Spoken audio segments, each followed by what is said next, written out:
મકર સંક્રાંતિના પવિત્ર પર્વ નિમિત્તે ભુજના ઐતિહાસિક વ્યાયામ શાળા ગ્રાઉન્ડ ખાતે અનોખા સાંસદ પતંગોત્સવનું આયોજન કરવામાં આવ્યું હતું।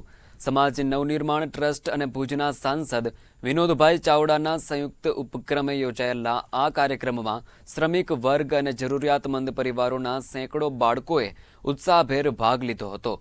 આ પતંગોત્સવની વિશેષતા એ હતી કે સામાન્ય રીતે મોંઘા પતંગ અને દોરાથી વંચિત રહેતા ગરીબ બાળકોને ખાસ આમંત્રિત કરી તેમને નિઃશુલ્ક પતંગ અને ફિરકીનું વિતરણ કરવામાં આવ્યું હતું।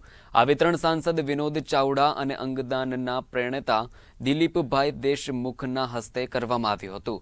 પતંગો મળતા જ બાળકોના ચહેરા પર આનંદ અને ઉમંગ છલકાઈ ઉઠ્યો હતો।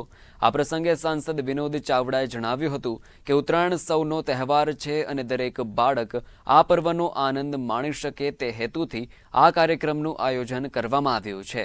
બાળકો સાથે પતંગ ઉડાડીને પોતાનું બાળપણ પણ ફરી યાદ આવી ગયું હોવાનું તેમણે જણાવ્યું હતું।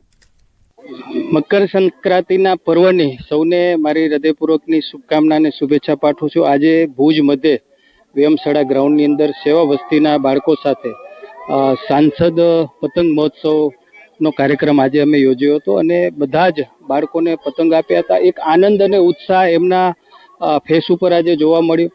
આપણે સમગ્ર રીતે આપણે દરેક તહેવારોની આપણે ઉજવણી કરતા હોઈએ અને દર વખતે અમે અલગ અલગ તહેવારોની ઉજવણી કરીએ છીએ, પણ આજે ઉત્તરાયણના પર્વની ઉજવણી પણ અમે અનેક બાળકો જે છે કે એમની સાથે અહીંયા આજે અમે પતંગ આપીને ઉજવણી કરી હતી।